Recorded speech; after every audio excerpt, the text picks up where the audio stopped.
Assalamualaikum warahmatullahi wabarakatuh. Selamat pagi, salam sejahtera bagi kita semua.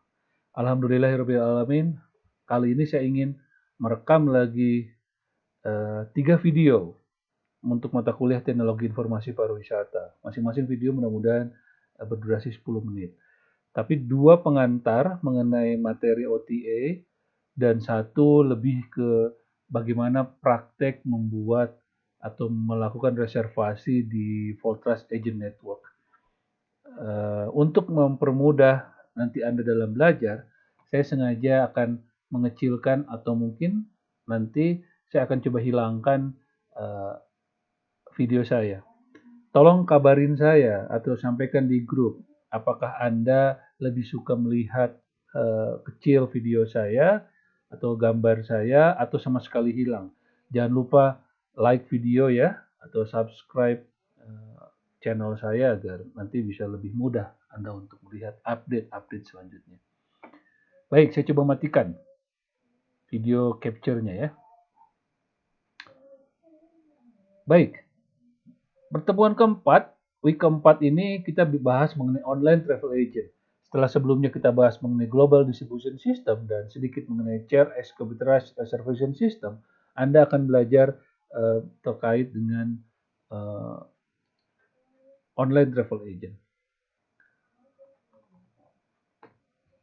Sedikit akan saya sampaikan nanti mengenai sejarah online travel agent dan apa saja ruang lingkupnya, lalu memahami pengembangan bisnis, dan saya ingin ceritakan strategi push and pull factor dalam hal ini terkait online travel agent.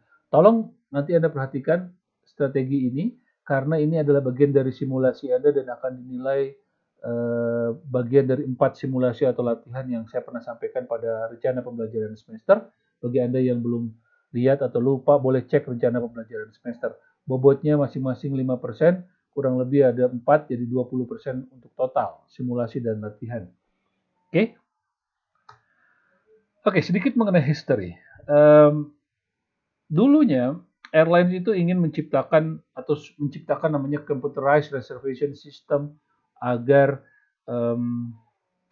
tamunya itu bisa membeli langsung dan mereka memudahkan mereka untuk mendistribusikan produk atau jasanya. Lalu muncullah GDS dan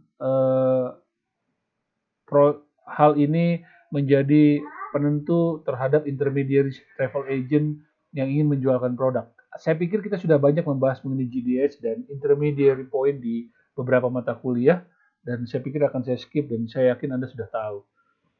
Lalu kemudian muncullah hal-hal yang menjadi critical asset. Di sini disampaikan bahwa ada GDS dan lain sebagainya tahun-tahun 90-an ya.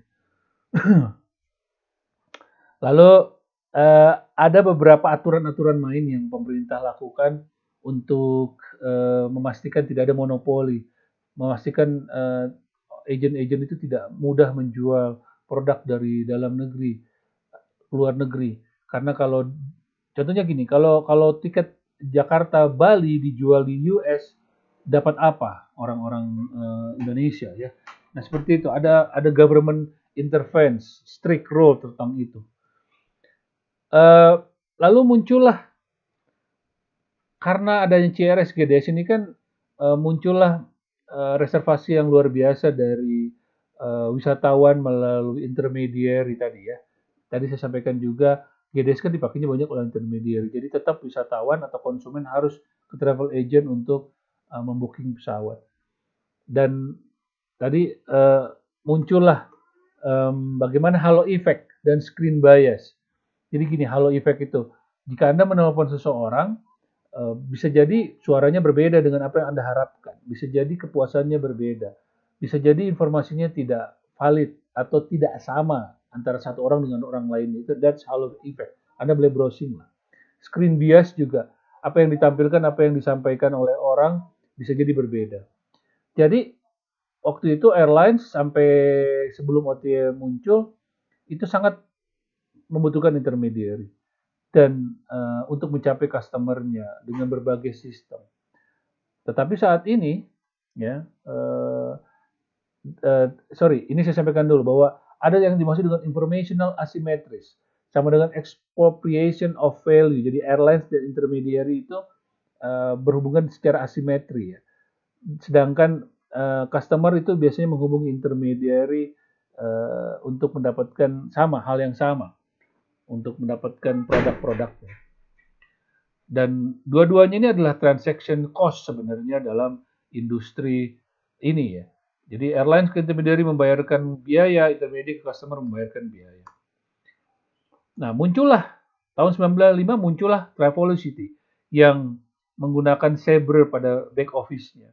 Lalu masuk lagi Expedia dan lain sebagainya. Saya tidak perlu sebutkan satu-satu. Apa yang dilakukan oleh online travel agent? Mereka mengurangi halo effect. Jadi tidak perlu nelfon, tidak perlu reservasi datang ke kantor. Mengurangi bias ya tadi ya. Terus tidak ada informasi yang bentuknya asimetris antara airlines ke travel agent ke customer. Dan ini bisa berbeda harganya di tempat lain. Tidak ada lagi nilai-nilai yang dengan menggunakan OTA, jadi tidak terlalu banyak muncul nilai-nilai expropriation. Nanti Anda browsing deh apa itu expropriation. Jadi value yang ditambahkan dan tidak mengurangi transaction cost ya. Pada dasarnya, pada perkembangannya, tetapi online travel agent ini juga melibatkan travel agents dan aliansi. Jadi sebenarnya tetap saja customer itu menggunakan travel agents untuk booking dari produk atau jasa pesawat. Ini saya tambahkan. Ada juga airlines yang membentuk online travel agents ya, tetapi ini menjadi aliansi dan role-nya sama seperti intermediary karena bukan airline sendiri perusahaan ini yang menjual kan, tetapi dia memiliki sub anak perusahaan dan lain sebagainya. Jadi intermediate tetap ada dan fee ini tetap ada, tetapi cost-nya jadi lebih kecil ya, tidak seperti tadi setiap bagian dapatkan cost lagi dan ada value-value yang dibuat oleh setiap bagian. Kalau ini langsung, bahkan ada beberapa case yang airlines itu atau hotel itu benar-benar kerjasama atau bahkan membuat aplikasinya sendiri. Saya lanjutkan. Saya ingin sedikit lagi menambahkan case study tentang Expedia sebagai online travel agent yang paling besar di dunia ya saat ini. Expedia sampai sekarang masih berkembang walaupun di Indonesia ini tergantikan oleh Traveloka dan beberapa lainnya, Booking.com, Tiket.com. Tapi Expedia masih cukup paling besar di dunia ya, karena dia mudah. Ini menjadi sebuah inspirasi dari pendiri Traveloka saat itu bahwa dia melihat Expedia kok jalan ya. Karena dari tahun 90-an Expedia, 95-an something. Tapi kalau di Indonesia belum ada. Oke, seperti itu. Sedikit sejarahnya, Expedia itu melihat bahwa travel dan airlines itu sangat-sangat berhubungan dengan IT. Dia melihat bahwa online bisnis itu sangat berkembang masa depannya dan dia dibantu banget oleh Microsoft pada bisnisnya tahun 1996. Jadi dibeli ya, sehingga benar-benar di backup oleh Microsoft. Ini sedikit cerita, saya tidak mau cerita banyak karena kita cuma punya waktu kurang lebih 10 menit dan ini udah tinggal 2 menit lagi. Saya pikir Anda tinggal baca dan misinya itu untuk merevolusi, memang betul. Ini adalah bagian dari teknologi yang disruptif yang ingin mencoba merevolusi, memudahkan antara customer ke airlines. Walaupun akhirnya di tengah-tengah muncullah evolusi intermediary juga ya, tidak hanya langsung ke airlines. Ini sedikit, tolong Anda baca kenapa mereka bikin, lalu mereka bikin lagi grup-grup lainnya, Trivago untuk hotel dan lain sebagainya. Ini sedikit anak perusahaan ini 3-4 tahun lalu ya saya kumpulkan data ini. Saya pikir lebih banyak lagi dari sekarang. Oke, itu dari saya. Saya berharap Anda sambil melihat-lihat lah Traveloka dan kenapa online travel agent itu berguna banget.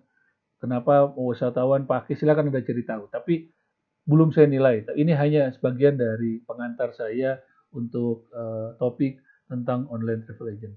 Cukup, saya pikir 10 menit. Nanti saya lanjutkan kedua, bagaimana push and pull strategi dalam online travel agent. Lalu video ketiga, saya akan membahas atau memberi contoh bagaimana kita menggunakan online travel agent, tapi juga bisa mendapatkan profit. Oke, stay tune, lihat video kedua dan video ketiga saya. Bye. Terima kasih.